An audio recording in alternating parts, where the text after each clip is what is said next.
যাওয়ার পথে সেই ক্যাফের পাশ দিয়ে হেঁটে যেত। প্রথম দিকে ছিল কেবল চোখাচোখি, তারপর একদিন ক্যাফের জানালার পাশে বসে তানিয়া এক কাপ কফি নিল। সেদিনই রাফি প্রথমবার সাহস করে জিজ্ঞেস করল, সাধারণ কফি না করা প্রেম মেশানো কফি চাই?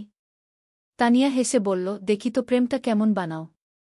তারপর সেই কফির কাপে শুরু হল এক নতুন গল্প, কথা, হাসি, ছোট ছোট অভিমান, আবার মান ভাঙা।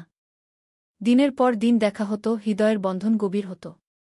একদিন বিকেলে রাফি তাকে বলল, তোমার জন্য আমার কফিতে চিনি কম লাগে, কিন্তু ভালোবাসা সবটুকু মেশাই। তানিয়া হেসে উত্তর দিল, তাই তো এতদিনে বুঝেছি, তোমার কফি ছাড়া সকাল শুরু হয় না।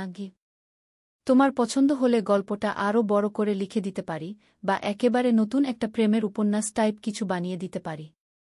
কি বলো? You said more long. Chat said. চমৎকার। চল তাহলে গল্পটা আরও লম্বা করে বলি, একটু গভীর অনুভূতি, একটু নাটক, আর অনেক ভালোবাসা নিয়ে। গল্পটা পড়ে যেন